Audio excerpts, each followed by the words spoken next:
วีสียอดกดกาได้เห่ากาได้ใส่เสื้อกันเปื้อนพี่น้องเพราะว่ามันกดเห่าคนนั้นกระโปะด้วยว่าขนห้วยอันยางมันอีเต้นใส่เสื้อเห่าเพราะว่ากันไว้มันทึกเสื้อกันเปื้อนนั้นจะได้ใส่เกิบบูทนี่พร้อมเพราะว่ามันนี่ขึ้นไปพูนพี่น้องบอลล่าอย่าง500-600คนว่าขึ้นไปพูนจะได้เอาใส่หุ้งมือได้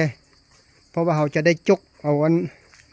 ก้อนยางออกมาเอาหุ้งมือใส่คำบอกใส่แล้วคือว่ามันเจ็บมือมาสั้นมันถือกดน้ำกดเก่าแล้วมันเจ็บมือน้ำกดจะกัดมือจะเอาหุ้งยางนี้ใส่มือแล้วก็เอาอันนี้เป็นน้ำกดเพลินตัวนี้ตัวใบยอดเถอะพี่น้องใบยอดกดเถอะยังใส่อยู่นี่อย่างเพิ่นคิดมือเศร้าอย่างย่อยบ่เศร้าเถอะแต่เศร้ามาตัวนี้คือออกดีกว่ามุงจะไปเบิ่งกดเพลินนี่น้ำกดเพลินนะมันผสมไว้แล้วน้ำกดจะเอาผสมไว้น้ำกดนี่เพิ่นว่าเอาใส่ตุกนี้แพ็คหนึ่งมี6อันมี6ตุก90 บาทแล้วตัวนี้ตัวหนึ่งอันเพิ่นเอามาใส่มาผสมน้ำธรรมดาเท่านี้5 ลิตรนี่ผสมมาแล้ว5 ลิตรแต่เพิ่นเทาะออกไปแล้วส้มใส่แกน5 ลิตรนี้ก็ใส่อันนี้ใส่ตัวนี้ซีดใส่นี่พี่น้องใส่ตัวนี้ซีดใส่ลุงแซมจะซีดใส่นี่ให้เบิ่งซีดใส่แล้วก็คนแล้วมันจะเป็นก้อนพี่น้องซีดใส่สำนี้ก็พอสั้น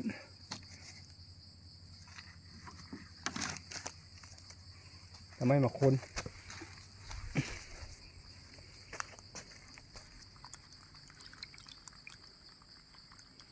แป๊บหนึ่งกลายเป็นก้อนแล้วนี่คุณเป็นก้อนแล้วนี่พี่น้องนี่คือกดมันเป็นก้อนพร้อมคือน้ำกดมันจะเป็นก้อนพร้อมมีแข้งพร้อมมื้อนี้คือว่าอากาศดีแดดดีชั่วมือเพิ่นว่าฝนตกว่าซั่นมื้อนี้มันแดดลุงแซมจะใส่หุ้งมือก่อนพี่น้องนี่ว่าไปใส่อยู่เหิงหุ้นขึ้นหูกันโอ้ยพุ่นนะพี่น้องขึ้นไปหูพุ่นนะเจ้าของเพิ่นเข้าไปในบ้านไปเอาน้ำแข้งมากินลงมาเพื่อลุงแซมจะขึ้นไปหูพุ่นกับแมนเบิร์ดตัวนั้นโหดตัวนั้นมันคล่องเข้าโบแมนแต่โหดตัวนี้มันลายดอก500 ปลายยังแป๊บอยู่ยังย่อยอยู่ขึ้นไปพุ่นน่ะนี่ก็ย่อยอยู่บางต้นก็เลือลายต้นก็เลือโปะบางต้นก็บ่อพอต้นออกต้นบ่ออกพี่น้องบางต้นออกลายบางต้นก็ออกน้อยเพื่อกัน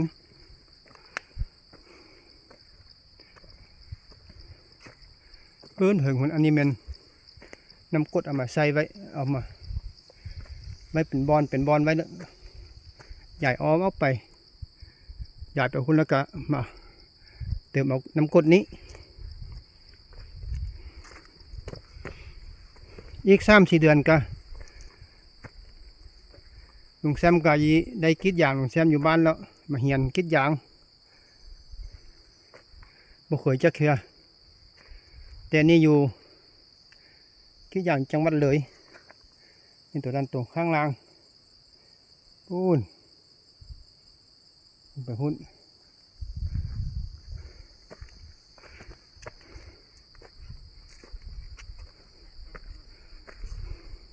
ลุงแซมมาเมื่อวานนี้มาเมื่อวานมาหนึ่งแล้วกลับคืนไปบ้านแล้วมาอีกมาเมื่อวานนี้แล้วมากิดยางมื้อนี้เถอะคนกิดไว้แล้วบริกิดเป็นมือต่อไป มืออื่นเห็นว่าไปค่ายมืออื่นมาสั่นเราบริกีเถื่อต้องได้ยอดน้ำกดก่อนเอายาไปค่ายมืออื่นก่อนพออีได้กีดมือต่อไปตอนนี้ก็3 โมงแล้วเพิ่นกีดมือเช้านี้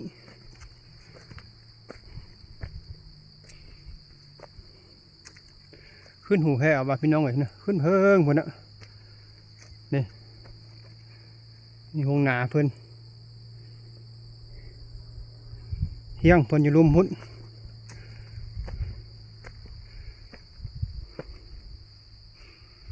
เย็นจอยได้พี่น้องเข้ามาเห็นนะมันลมมันเย็นมันห่มมันบ่มีแดดกะบ่หลายเพราะว่ามันบังไปเบิดแล้ว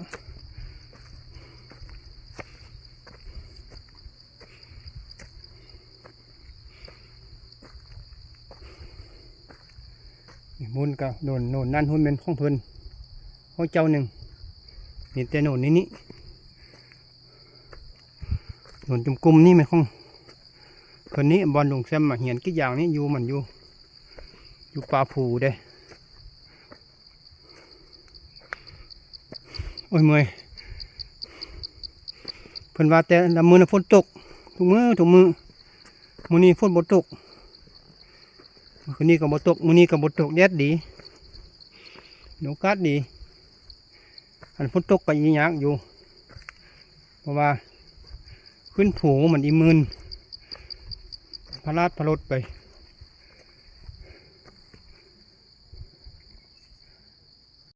จะเป็นแถวไปมันเป็นแถวไปอยู่ดิโอ้ทนข้างล่างมุน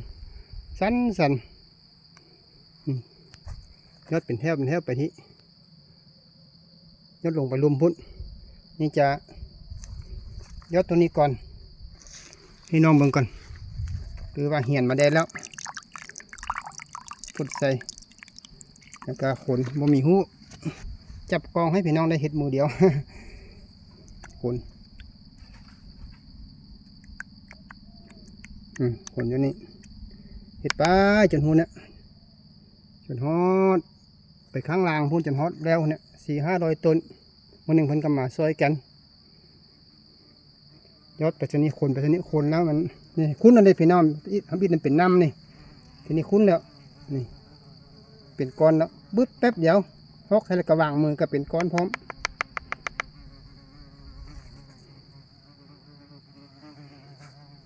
ยอดแต่พุ่นคือว่าบางต้นก็คือว่าน้ำมันไล่อยู่พี่น้องน้ำอย่างไล่อยู่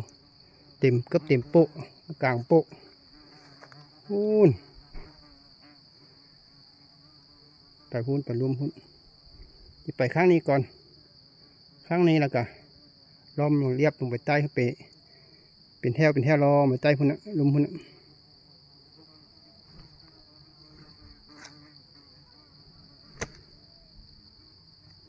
เอาลุงแซมยอดกดก่อนนะพี่น้องเพราะว่าบ่มีหูจับกองให้เบิ่งไปเบิ่งช่วงได้แล้วลุงแซมเอาให้เบิ่งอีกเต็มเพราะว่ายอดกดจับกองแดยอดกดแดบ่มีหูจับกองให้แล้วมาหูเดียวไปยอดไปแล้วมือหน้าก็จะเป็นมือต่อไปก็เป็นมือฝนมีดนี่ยากกว่ามูที่สุดเพิ่นว่าฝนมีดแล้วก็ขี้ยางเอาลุงแซมจ้ะขี้ยางก่อนคอยเบิ่งกันต่อเนาะพี่น้องเนาะนี่พี่น้องลุงแซมมาได้ระยะหนึ่งพอเตขี้ยางไม่ได้ระยะหนึ่งแง่นขึ้นต่อหนังหนึ่งพี่น้องตัวหางน้อยบ่หางใหญ่นี่พอหัวโคนยังใหญ่กว่าเด้เห็นบอกพี่น้องเมื่อแรงได้มาเอาต่อกระสูงเติบอยู่พี่น้องนี่เดี๋ยวไม้แต่ไม้เศร้าซอยเอาได้บ่พุ่นน่ะปอมติดอยู่งาพุ่นน่ะหางต่อนี่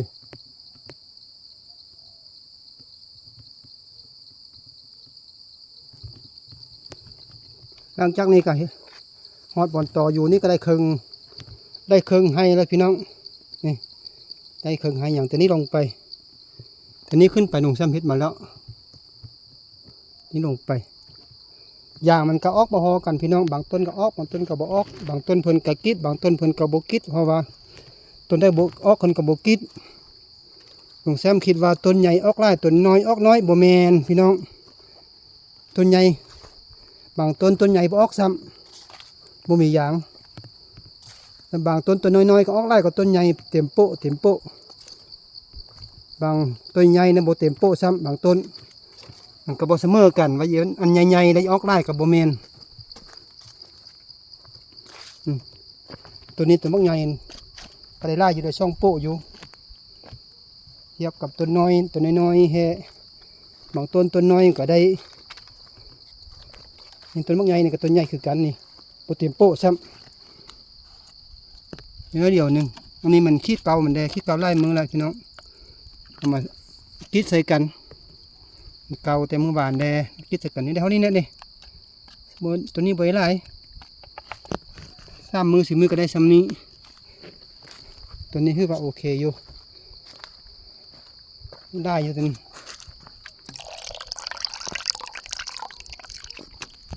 ต้นใหญ่ก็บ่ออกก็มีต้นน้อยออกได้ก็ต้นใหญ่บ่เคยจักเทื่อมาเฮียนกิดอย่างตั้งจากกิดอย่างนี้ก็บ่แม่นว่าเฮียนได้พร้อมพี่น้องเพราะว่าบ่แม่นพี่แม่นน้องบางคนรู้จักกันเพิ่นก็บ่ให้เฮียน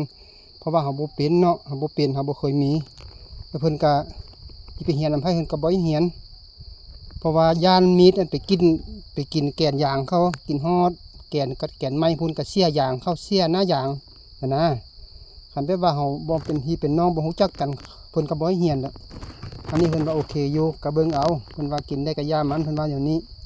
แล้วมื้ออื่นก็ได้ลองทดลองกันว่าสิคิดอย่างลองเบิ่งเพราะว่ามื้อนี้ยอดอย่างฮะเพิ่นยอดกดฮะเพิ่นยอดน้ำกดนี่ก็คือว่าบ่ยากปานใดต้นน้อยก็ใส่น้อยต้นหลายก็ใส่หลายเนาะคนแป๊บนึงก็ขึ้นมันก็คุ้นแล้วดินี่พอแต่ฮอกน้ำกดใส่มันก็คุ้นแล้วดิคือว่าง่ายเพิ่นว่ามันยากเลยรับมีดกับมันคิดอย่างนั้นเพิ่นว่ายากเพิ่นว่าซะนี้มื้อแรกก็ได้เอาตอพี่น้องอย่างนี้ไปฮีนี่ลุงแซมเกิดมาก็บ่เคยได้คิดอย่างจักเทื่อเพราะว่าอย่างตัวเองก็อีก2-3 เดือน3-4 เดือนก็ได้คิดอย่างตัวเองแล้วก็มาเฮียนเฮ็ดพอดีโชคดีมีผู้ให้เฮียนแดคันผู้บ่ให้เฮียนก็จะไปเฮียนกับใส่เพิ่นบ่ให้เฮียนเพิ่นว่าเสียหน้าอย่างเพิ่นอันนี้เพิ่นโอเคให้เฮียนอยู่มาสุดก่อนนั้นคือว่ามาห้ามเพิ่นไว้จังเพิ่นบ่ให้มาเฮียนในช่วงนี้ลุงแซมก็เลยได้มาเป็นครั้งที่2แล้ว